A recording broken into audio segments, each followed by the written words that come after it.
जो एक मेटल का डब्बा जिसके अंदर हर सेकंड छोटे छोटे एक्सप्लोजन होते हैं और इसी एक्सप्लोजन की पावर को इंजन घुमा फिरा के टायर्स तक पहुंचाता है। पेट्रोल जलता है, अंदर धमाका होता है और उसी धमाके से पिस्टन मूव होते हैं जिससे आगे पूरा सिस्टम रोटेट करता है। इंजन का काम सिर्फ इतना है कि फ्यूल की एनर्जी को मैकेनिकल एनर्जी में कन्वर्ट करना। कंसेप्ट सिंपल लगता है लेकिन एग्जीक्यूशन मोबाइल के प्रोसेसर से भी ज्यादा कॉम्प्लेक्स है। एक इंजन के अंदर 100 से ज्यादा छोटे छोटे पार्ट्स होते हैं जो मिली सेकेंड लेवल पर परफेक्ट टाइमिंग के साथ काम करते हैं। एक छोटा सा भी पार्ट जाम या फेल हुआ तो समझो पूरा इंजन फेल। इस वीडियो में हम समझेंगे सिंपल भाषा में पार्ट्स के नाम भी, काम भी और वो भी रियल लाइफ एग्जांपल्स के साथ। ये इंजन का मेन स्ट्रक्चर है। कास्ट आयरन या एल्यूमिनियम से बनी एक सॉलिड बॉडी। इसमें सिलेंड्रिकल होल्स होते हैं जिनको सिलेंडर्स कहते हैं। अब सिलेंडर कितने होंगे ये डिपेंड करेगा इंजन के साइज पे। जैसे ऑल्टो, वैगनआर टाइप छोटी गाड़ियों में 3 सिलेंडर्स, जबकि ज्यादातर हैचबैक्स में होते हैं 4 सिलेंडर जैसे स्विफ्ट या i20 में। वहीं बड़ी सेडान और एसयूवीज में 6 सिलेंडर और लग्जरी या स्पोर्ट कार में 8,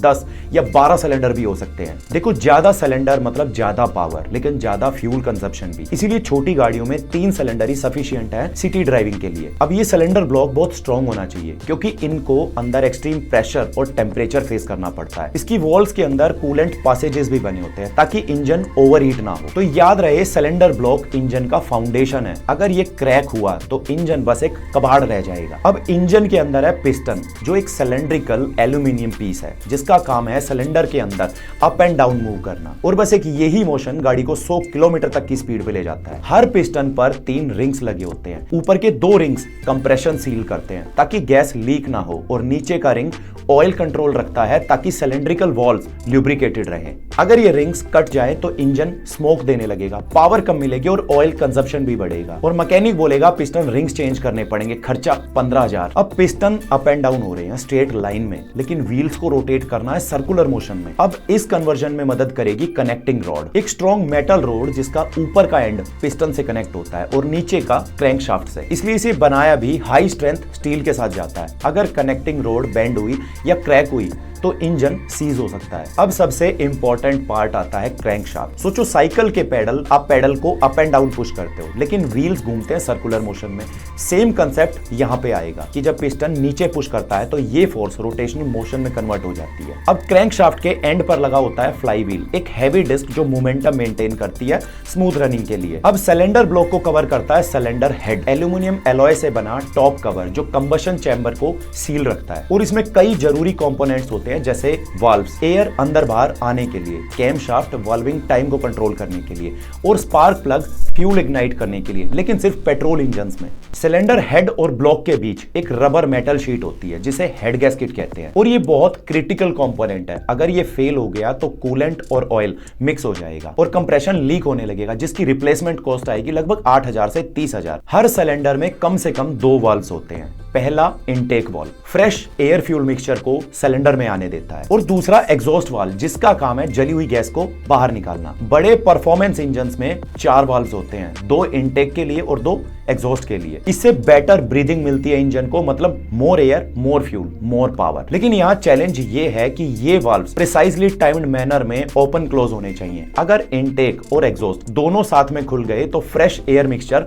सीधा एग्जॉस्ट से बाहर निकल जाएगा। इसीलिए आता है कैमशाफ्ट जो वाल्विंग टाइमिंग को कंट्रोल करता है। एक शाफ्ट है जिस पर लोब्स लगे होते हैं, एकदम अंडे की शेप जैसे। जब कैमशाफ्ट रोटेट होता है तो ये लोब्स वाल्व को पुश करके ओपन करते हैं और कैमशाफ्ट को क्रैंकशाफ्ट से कनेक्ट करती है टाइमिंग बेल्ट या फिर टाइमिंग चेन जिसका रेशियो होता है 2:1। मतलब कैमशाफ्ट अगर 2 बार घूमता है तब कैमशाफ्ट 1 राउंड लगाती है और अगर ये टाइमिंग बेल्ट टूट जाए तो नुकसान बहुत बड़ा हो सकता है। पिस्टन और वाल्व्स आपस में टकरा कर वाल्व्स को बेंड कर सकते हैं और पूरा का पूरा इंजन खराब हो सकता है। इसीलिए मैकेनिक्स को आपने कहते सुना होगा कि 60,000 से 80,000 किलोमीटर पर टाइमिंग बेल्ट चेंज करने की जरूरत होती है जिसमें लगभग 3,000 से 8,000 का खर्चा आता है। लेकिन अगर ये नहीं किया तो बेल्ट टूट सकती है और इंजन रिपेयरिंग कॉस्ट 50,000 से ऊपर आ सकती है।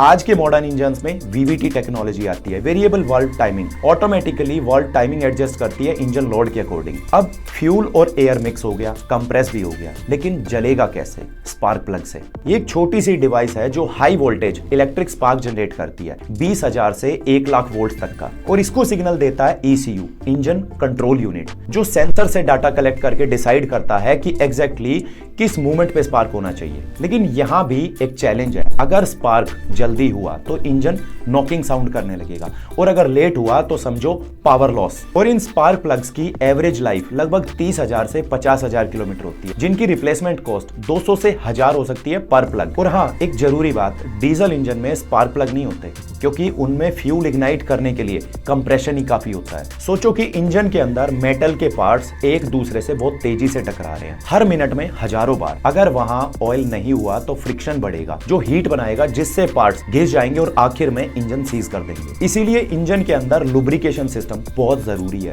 ये कुछ पार्ट से बना होता है, जैसे सबसे पहले ऑयल पैन, इंजन का नीचे वाला भाग जहां 4-5 लीटर ऑयल रखा जाता है। दूसरा ऑयल पंप, ये ऑयल को इंजन के अंदर पंप करता है ताकि सब जगह ऑयल इजीली पहुंच जाए। और फिर आता है ऑयल फिल्टर, जिसका काम है गंदगी और पार्टिकल्स ऑयल से दूर रखना। और ये हैं ऑयल गैलरीज, इंजन के अंदर छोटे छोटे रास्ते जहां से ऑयल फ्लो करता है। अब 500 से 3000 का खर्चा आएगा हर 6 महीने में ऑयल को चेंज करने का, लेकिन अगर इग्नोर किया तो खर्चा बहुत बड़ा इंजन तक जा सकता है। अब इंजन के अंदर कंबशन से 2000 डिग्री सेल्सियस तक की हीट बनती है। अगर इस हीट को कंट्रोल ना किया गया तो सारा मेटल तक पिघल जाएगा। इसीलिए कूलिंग सिस्टम भी बहुत जरूरी है, जैसे रेडिएटर गर्म कूलेंट को हवा से ठंडा करता है, वाटर पंप कूलेंट को इंजन में सर्कुलेट करता है, थर्मोस्टेट जो टेम्परेचर को 70 से 90 डिग्री सेल्सियस पर मेंटेन रखता है। और कूलेंट को कैसे भूल सकते हैं, पानी प्लस एंटी फ्रीज का एक ऐसा मिक्सचर जो ना जमता है ना उबलता है। अब रेडिएटर फैन जो एक्स्ट्रा ठंडक देता है, लेकिन जरूरत हो केवल तब।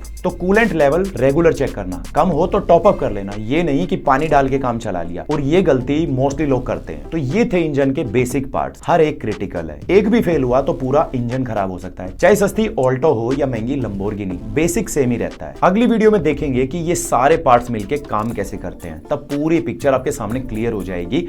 एक्सप्लोजन से लेकर गाड़ी चलने तक की जर्नी क्या है आपको पता चल जाएगा। मिस मत करना, सब्सक्राइब कर लो और बेल आइकन को दबा देना, और कमेंट में बताना कि आपको इंजन का सबसे फेवरेट पार्ट कौन सा लगा। तो चलिए नेक्स्ट वीडियो के अंदर मिलते हैं, तब तक के लिए जय हिंद।